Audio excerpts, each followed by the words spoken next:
Welcome back, YouTubers, to Politics of Deception. As you may already know, next month the presidential debate between Donald Trump and Kamala Harris.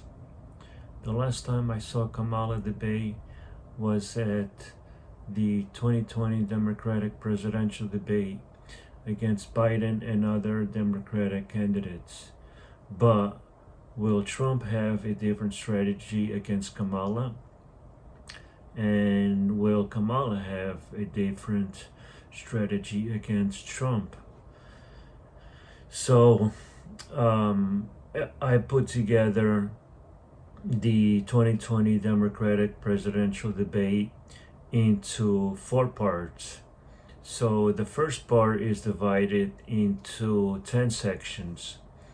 After each section, I analyzed what Kamala stated, and I will also have a separate video of all the analysis if anyone wants to watch the analysis at their own pace. Otherwise, the video will be way too long. So give me a moment while I put all this together for your best viewing. And comment below your thoughts on the candidates. Do you think Joe Biden resigned on his own, or was he forced to resign? So I'll be right back. So the first clip we're going to watch is Joe Biden at the 2020 Democratic presidential debate, and he talks about how Trump uses the tax cuts to take advantage of loopholes. So let's take a look. Class Americans build America. My dad used to have an expression. He said, Joe, a job is about a lot more than a paycheck. It's about your dignity. It's about respect. It's being able to look your kid in the eye and say everything's going to be okay. Too many people who are in the middle class and poor have had the bottom fall out under this proposal. What I'm saying is that we've got to be straightforward. We have to make sure we understand that to return dignity to the middle class, they have to have insurance that is covered and they can afford it. They have to make sure that we're in a situation where there's continuing education and they're able to pay for it. They have to make sure that they're able to breathe air that is clean and they have water that they can drink. Keep that in mind. Donald Trump has put us in a horrible situation. We do have enormous income inequality. And the one thing I agree on is we can make massive cuts in the $1.6 trillion in tax loopholes out there, and I would be going about eliminating Donald Trump's tax cuts for the wealthy. Vice President Biden, thank you. All right, so now let's take a look at the chart comparison that I came up with between Trump and Biden. This is Biden's current, since Biden started till current. So keep in mind that the Biden's, it might not be exact current. They might not have the exact data to current date, but Trump is his 4 years. So let's take a look at the chart. Now keep in mind that chart that I'm going to show you, it's only a few seconds. So you can pause it, and at the very end of this whole video, I'll have a separate video, and I'll have all the analysis of all the clips, and you can watch it at your own pace, and you can pause it and watch it at your own pace. All right, so let's just take a quick look at this chart. All right, So as we can see, we have the tax cuts for individuals, and then a comparison between Trump tax policy and Joe Biden's tax policy. So a proposal, no new taxes for those earning under 400,000, and so on. Impact on middle class, focuses expanding tax credit, child tax credits. So again, if you want more time, just pause it and go through it, or watch that other video that I'm going to put up. All right. So we're going to go to the next clip, and the next clip is Kamala Harris, and let's see what she has to say. There's a lot of talk in this primary about new government benefits, such as student loan cancellation, free college, health care, and more. Do you think that Democrats have a responsibility to explain how they will pay for every proposal they make along those lines? Well, let me tell you something. I hear that question, but where was that question when the Republicans and Donald Trump passed a tax bill that benefits the top 1% and the biggest corporations in this country, contributing at least $1 trillion to the debt of America, which middle-class families will pay for one way or another? Working families need support and need to be lifted up, and frankly, this economy is not working for working people. For too long, the rules have been written in the favor of the people who have the most and not in favor of the people who work the most, which is why I am proposing that we change the tax code. So for every family that is making less than $100,000 a year, they will receive a tax credit that they can collect up to $500 a month, which will make all the difference between those families being able to get through the end of the month with dignity and with support or not. And on day one, I will repeal that tax bill that benefits the top 1% and the biggest corporations of America. Senator Harris, thank you. So she wants $100,000. That's gonna give the American people a tax break. On the other hand, Joe Biden was saying $400,000 a tax break for the American people.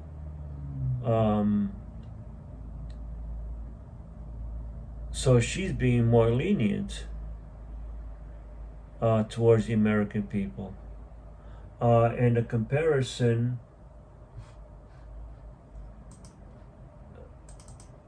so a comparison of my analysis that I came up with. Again, you can pause it, and you can go through it, and I have a comparison with Trump's tax cuts and the Job Acts, the Biden administration tax policy, and a comparison with that Trump's policy, average tax cuts per year. You can go through that. There's several pages talking about a comparison. So, and there's the tax credit amount between Kamala Harris's proposal, $500 per month. Yeah, she's talking about $500 per month that she's planning to give to every single American. At least that's according to my research, that's what she's planning on doing. but but just keep in mind what I mean. If she's planning on doing that, how where's that money coming from? Who's paying for this? And then there's the eligibility. Families earning less than $100,000 annually.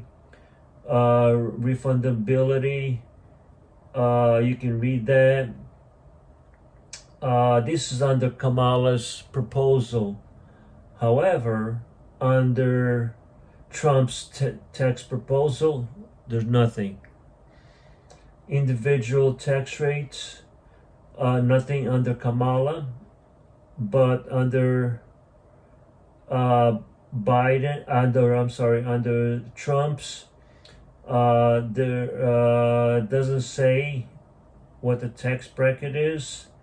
But again, you can go on, you can view this analysis that I came up with on my research. You can pause it, or you can watch that other video, separate video that I came up with, and see what you think. You can comment below after you see the whole video, and let me know what you think. All right, so let's go to the next video.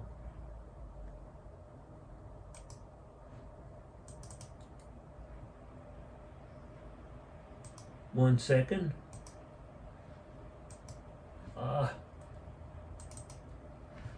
I saw next video.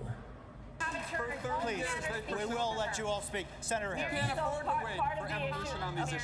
Hey guys, you know what? America does not want to witness a food fight. They want to know how we're going to put food on their table.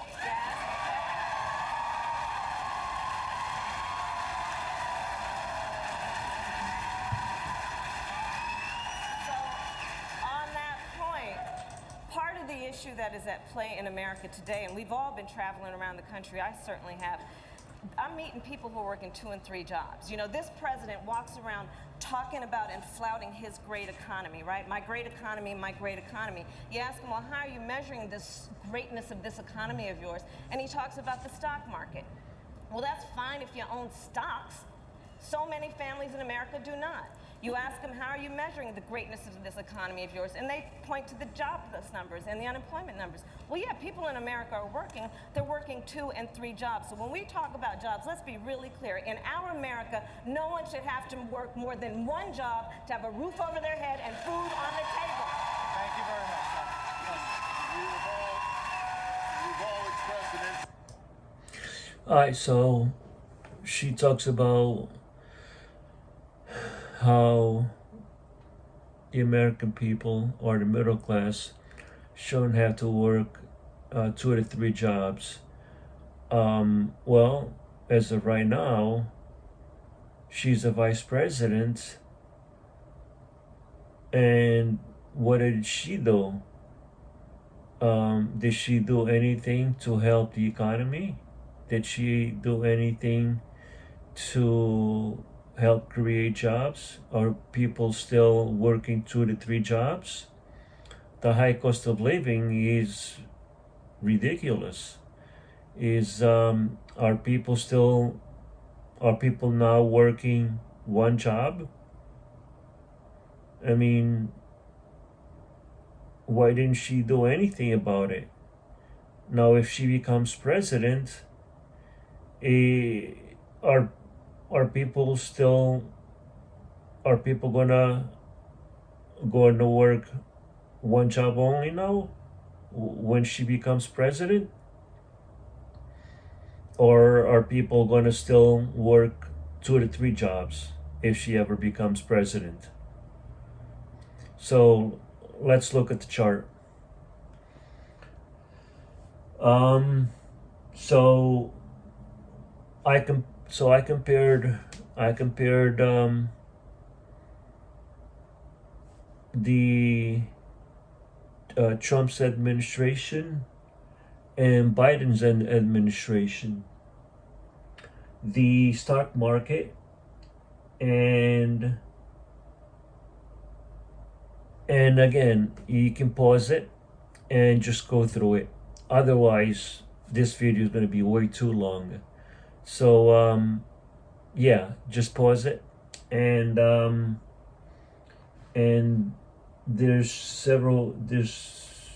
like 3 or 4 pages for this clip. Yeah, okay.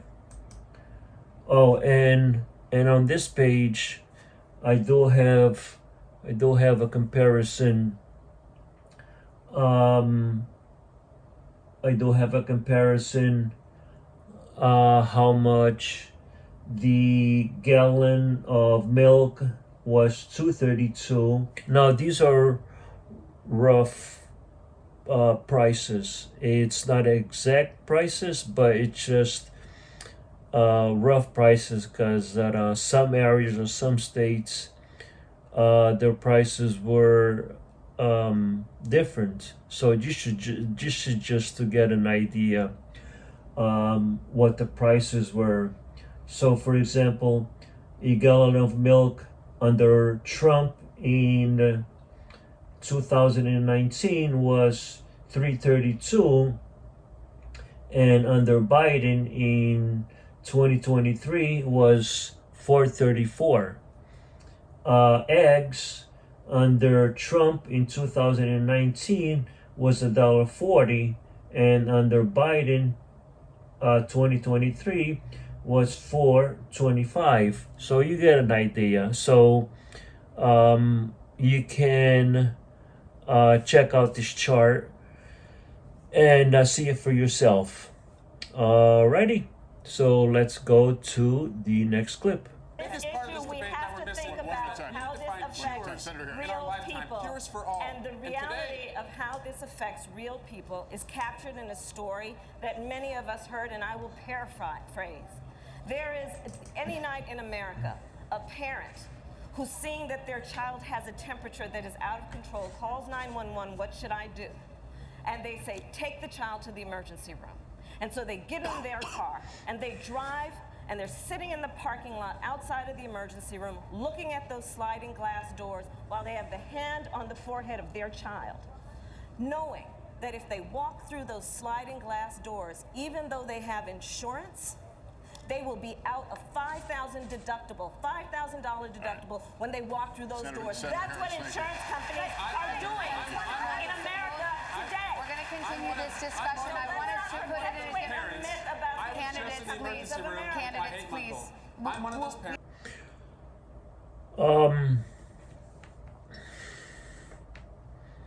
Does anybody actually think of that when they're going to the emergency room, hospital? Do they actually think about their deductible? I mean, let me know. Comment on the comment section. How many people do that? Well, let's look at the analysis that I came up with. So I have, I did came up with, came up with Kamala's health plan. And this is, I mean, I don't know how accurate this is, but it's interesting. I don't know how true this is, but it's Medicare for all Americans. There's the affordable care, the expansion Affordable Care Act, and then there's also the Donald Trump health care plan.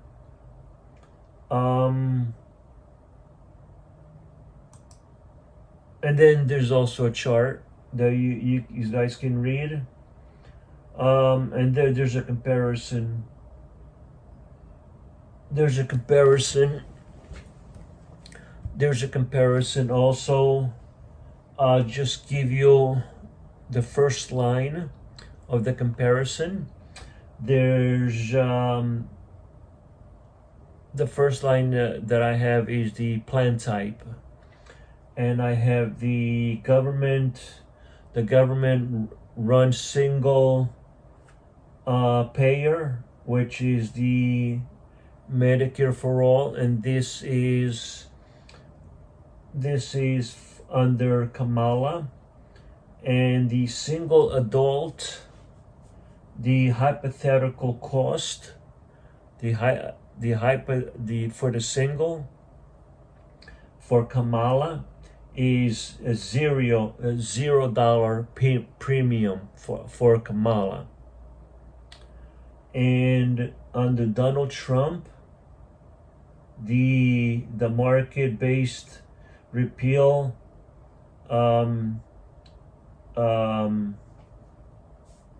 American Care Act,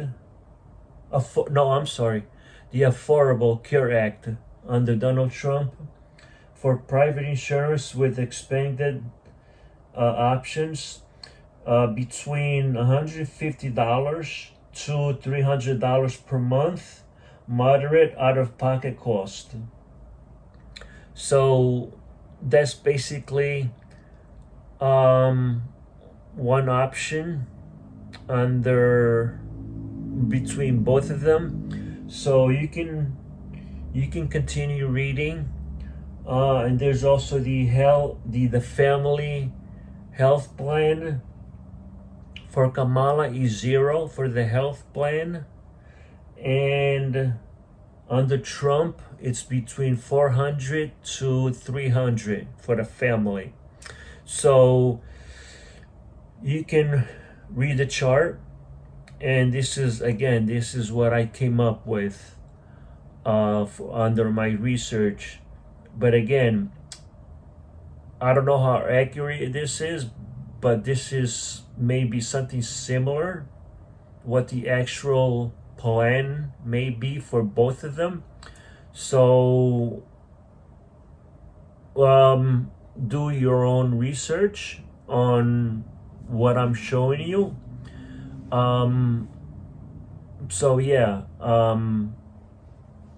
Do your own research just to make sure that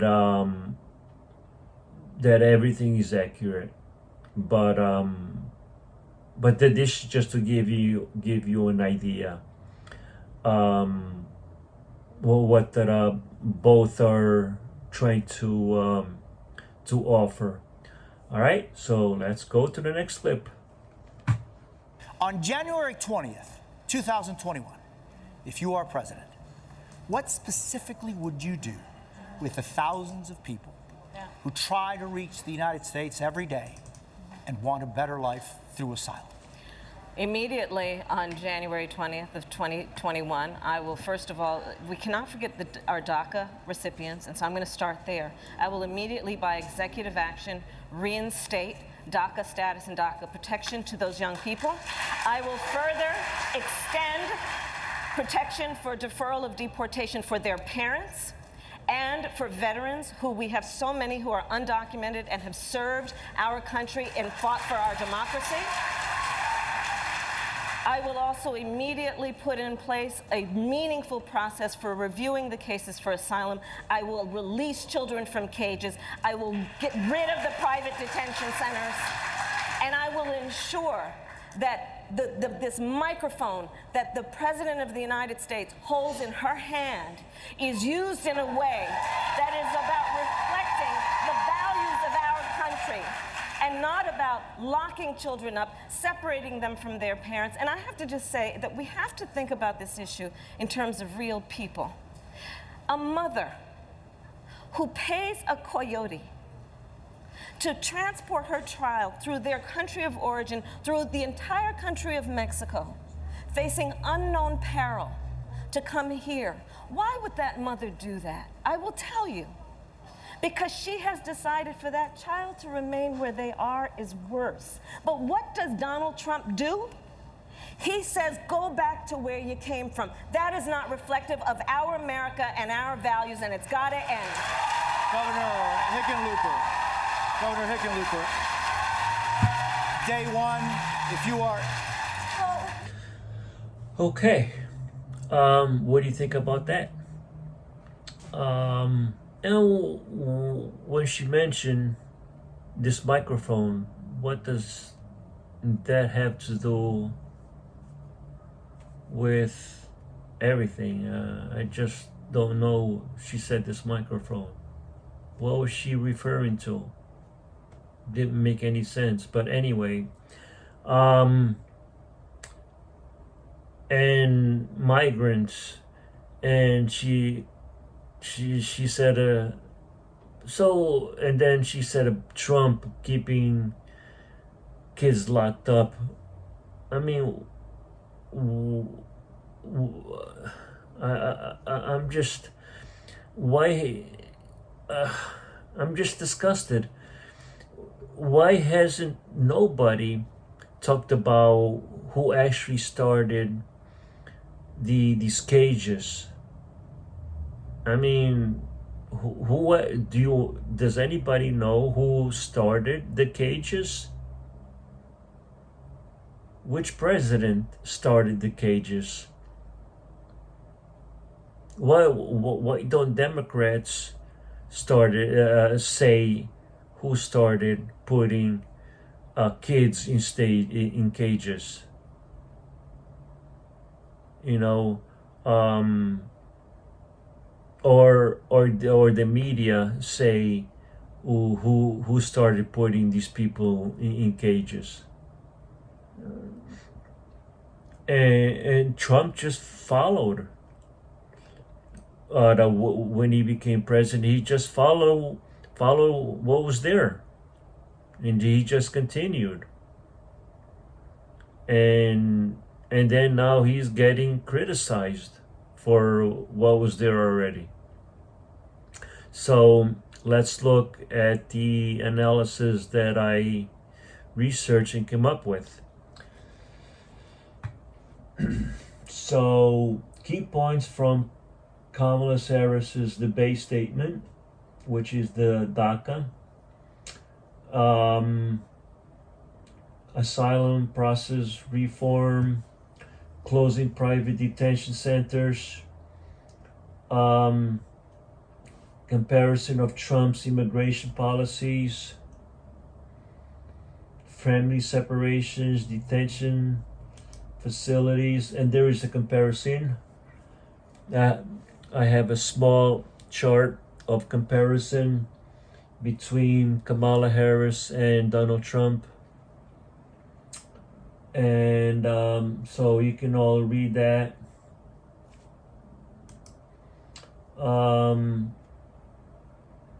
Yeah, and so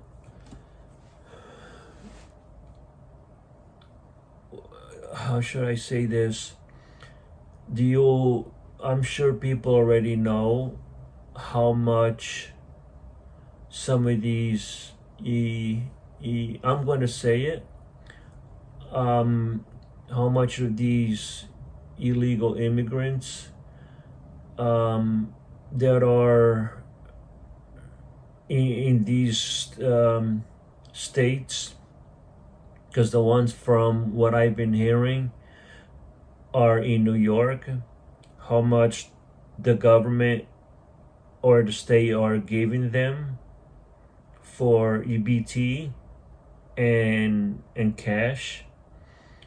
A lot of money, and they're actually giving illegals $13,000 in food stamps and $5,000 in cash back. Yep. They are actually giving illegals, immigrants, $13,000 in food stamps and $5,000 in cash or cashbacks. And I saw a video. Someone had actually got a receipt that an illegal went grocery shopping and just didn't happen to grab the receipt and just left the receipt, and somebody grabbed it and posted on YouTube a receipt left by an illegal, and the balance of that EBT card showed a balance of $13,000 in change, and I believe was $5,000 in cash. And they get other incentives for the illegals, and they get furniture, and all these people that they get sheltered in hotels, secret hotels in New York City, the Bronx, Queens, all over New York. They get shelter in and a lot of veterans, they don't get $13,000 in for groceries, for food. That's ridiculous. I mean, and they're just letting these illegals come in and giving them citizenship, and they say Trump doesn't do anything, that they don't care about the people, and we all know that they're allowing these illegals to come in, giving them this and that, and giving them citizenship. We know why the Democrats are doing all this. So they all can vote Democrats. We all know the secret. We know that. What do you think? Do you think they care about the illegals? How about the people that's been here for many, many years? We've been paying our taxes. How come we don't get a break? How come we don't get thousands of dollars in groceries? Our groceries are up the roof. It's unbelievable. And if Kamala becomes president, it's going to be even worse. All right, let's go to the next clip. Well, thank you. I will say, no, absolutely not. They should not be deported. And I actually, this was one of the very few issues with which I disagreed with the administration, with whom I otherwise had a great relationship and a great deal of respect. But on the secure communities issue, I was Attorney General of California. I led the second largest Department of Justice in the United States, second only to the United States Department of Justice, in a state of 40 million people. And on this issue, I disagreed with my president, because the policy was to allow deportation of people who, by ICE's own definition, were non-criminals. So as Attorney General and the Chief Law Officer of the state of California, I issued a directive to the sheriffs of my state that they did not have to comply with detainers, and instead should make decisions based on the best interest of public safety of their community. Because what I saw, and I was tracking it every day, I was tracking it and saw that parents, people who had not committed a crime, even by ICE's own definition, were being deported. But I have to add a point here.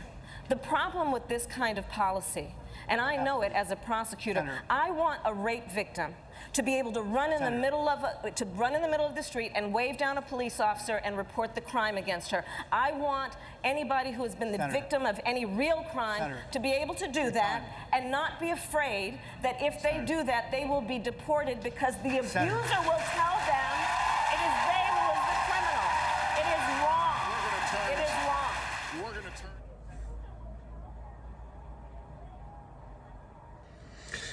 Okay. So,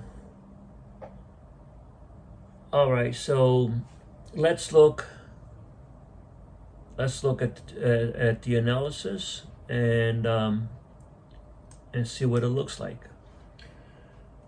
So, disagreement with the secure communities, directive to sheriff, focus on safety, leading efforts on immigration, and there is a chart. I do have a chart, a comparison between Trump's administration and Biden's administration, so you can check that out, and you can pause it and check it for yourself. All right. So, all right, let's go to the next video. On stage, I would like to speak on the issue of race. Senator Harris, And so what I will say is if that I could preface this, we will give you 30 seconds agree. of this. We're going to come back to you on this again in just a moment. Go for 30 seconds. Okay. So, on the issue of race, I couldn't agree more that this is an issue that is still not being talked about truthfully and honestly. There is not a black man I know, be he a relative, a friend, or a coworker, who has not been the subject of some form of profiling or discrimination. Growing up, my sister and I had to deal with the neighbor who told us her parents couldn't play with us because we were black. And I will say also that in this campaign, we've also heard, and I'm going to now direct this at Vice President Biden, I do not believe you are a racist. And I agree with you when you commit yourself to the importance of finding common ground. But I also believe, and it's personal, and I was actually it was hurtful to hear you talk about the reputations of two United States senators who built their reputations and career on the segregation of race in this country. And it was not only that, but you also worked with them to oppose busing. And, you know, there was a little girl in California who was part of the second class to integrate her public schools. And she was bused to school every day. And that little girl was me. So I will tell you that on this subject, it cannot be an intellectual debate among Democrats. We have to take it seriously. We have to act swiftly. As Attorney General of California, I was very proud to put in place a requirement that all my special agents would wear body cameras and keep those cameras on. Senator Harris, thank you. Vice President Biden, you have been invoked. We are going to give you a chance to respond. Vice President Biden. All right, so before we continue, what do you think of Kamala, what she stated, that Biden is not racist, and about her statement saying that about busing? Do you think she had a point there, saying that Biden is not racist? What do you think? Comment below and let me know what you think. All right.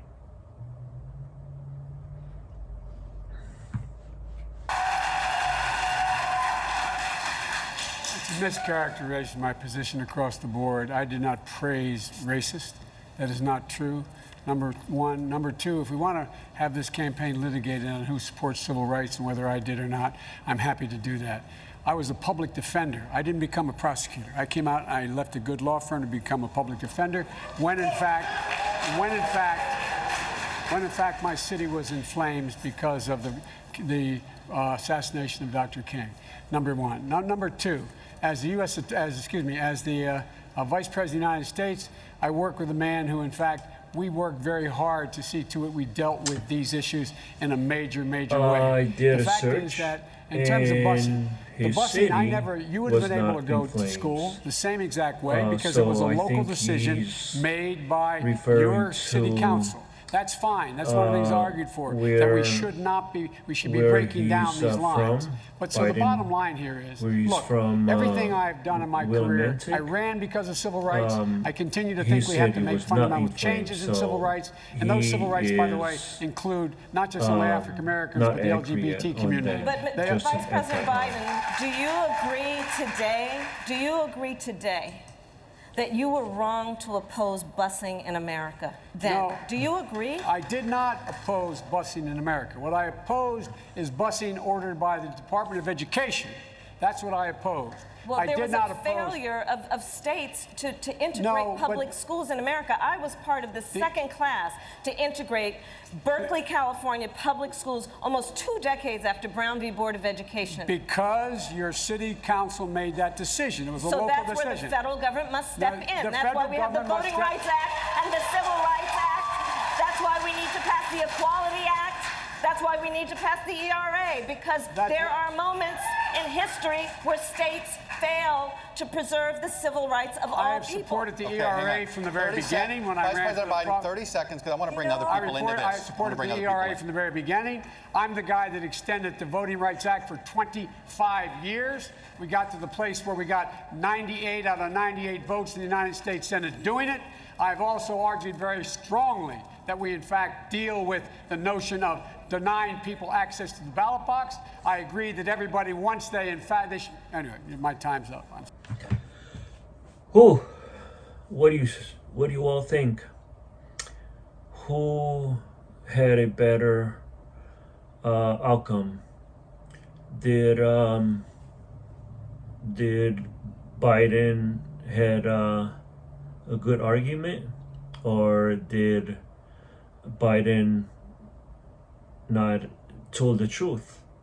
Did Biden oppose busing? Did what do you think? Or did Kamala had a good argument that Biden opposed busing? What do you think? Comment below, and what the comment below. Now I don't know if any of you know what she's referring to by busing. I was not really sure what was going on, so let me see if the analysis actually explains what had happened, so you guys can read at your own pace.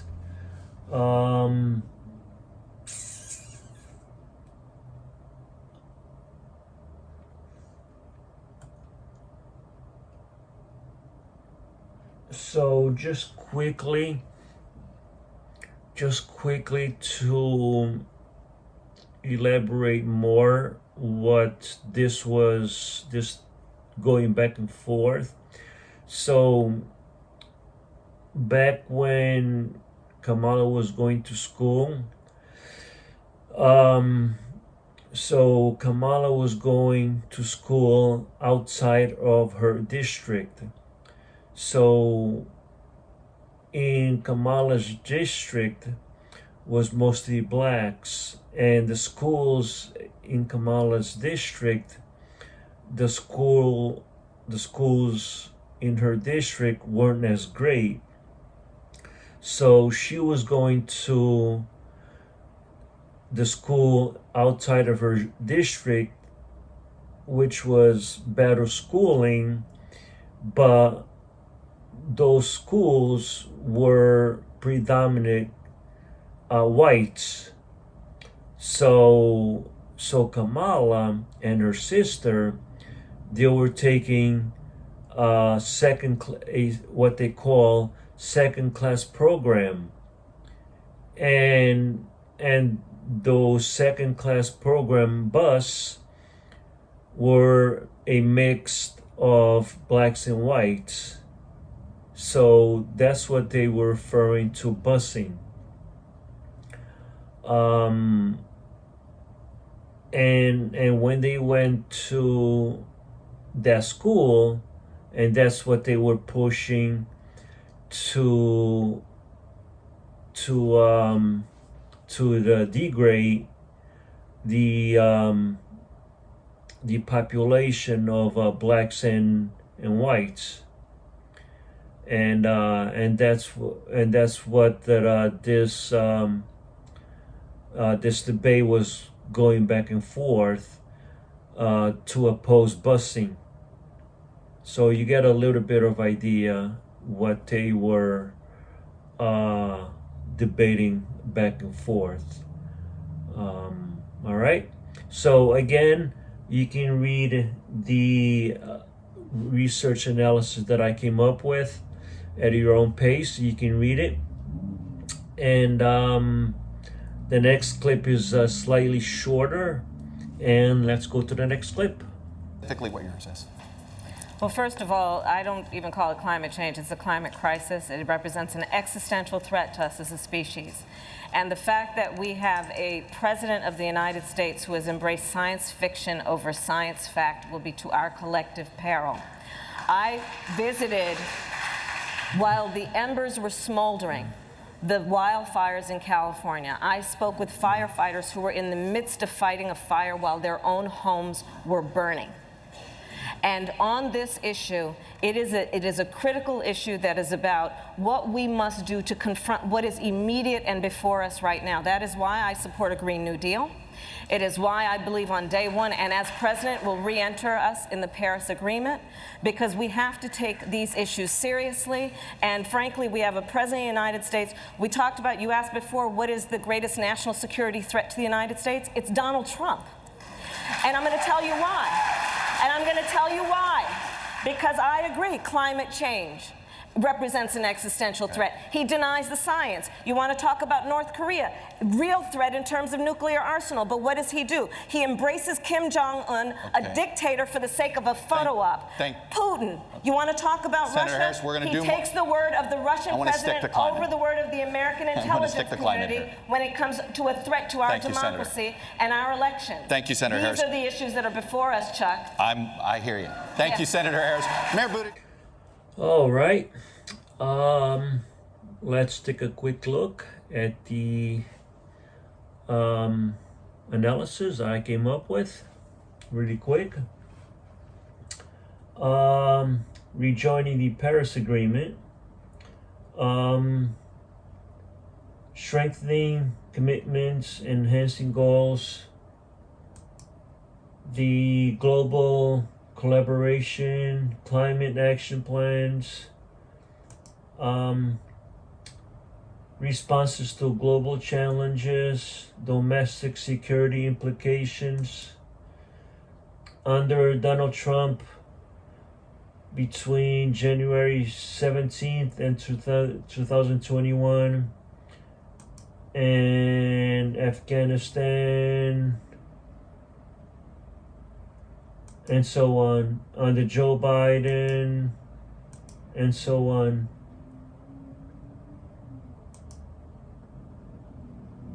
Oh, and then I talk about, oh, no, okay. Okay, next clip is very short. So passing a middle class and working families tax cut, That's one. DACA, guns. Okay. I'm giving you credit for the first thing you said, the tax cut. I got you. Senator Sanders, first thing. The premise that there's. So for clip 9, You can check out the research analysis that I came up with, which is very short. All right, let's move on to last clip. Thank you. Well, I just want to leave you with a couple of things. One, we need a nominee who has the ability to prosecute the case against 4 more years of Donald Trump, and I will do that. Second, this election is about you.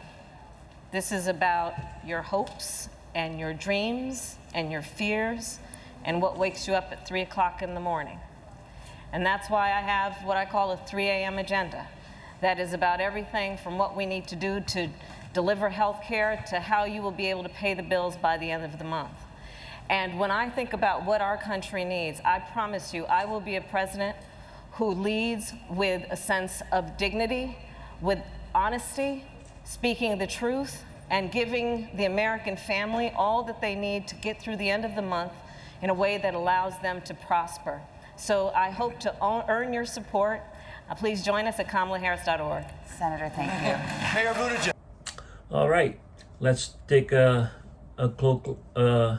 quick look at the research analysis, and we're going to look at the Kamala's 3 a.m. agenda. Let's see. So there's the immediate threats, the foreign policy readiness, the economic responses, public health, gun control and safety, social justice and equity, the Kamala Harris health care policy, the Affordable Care Act,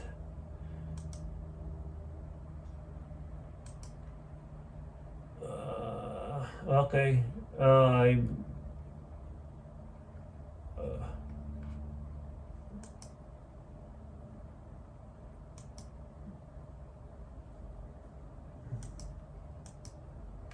Kamala Harris healthcare plan.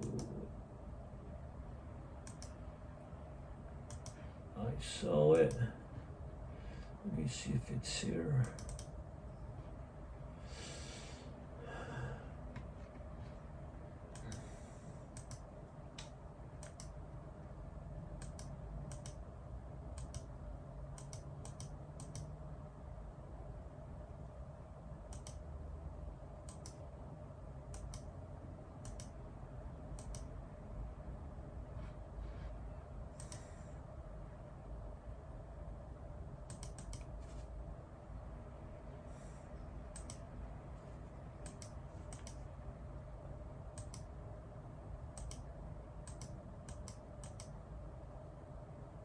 Oh, here it is.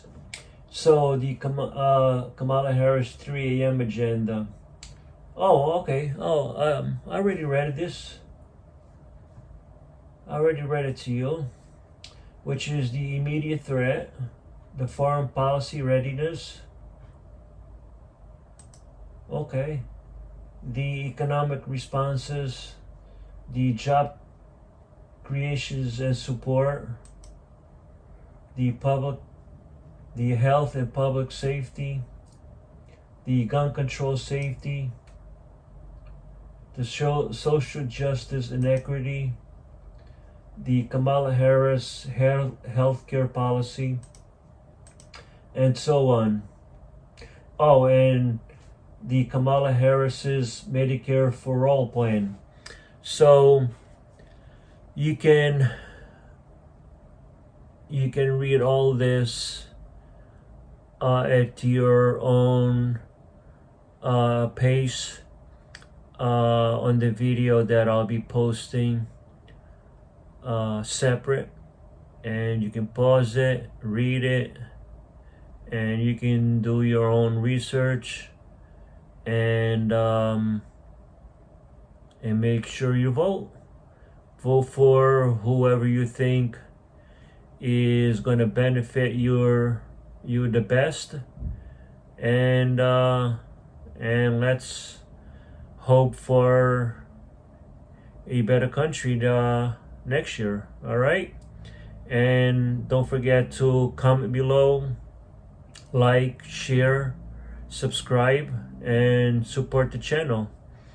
And if this channel gets a lot of support for this video, I will surely do the same thing for the other videos that I have. Three more parts on this 2020 Democratic debate. All right, so support this video and the channel, and I will see you shortly. All right, take care and have a good day.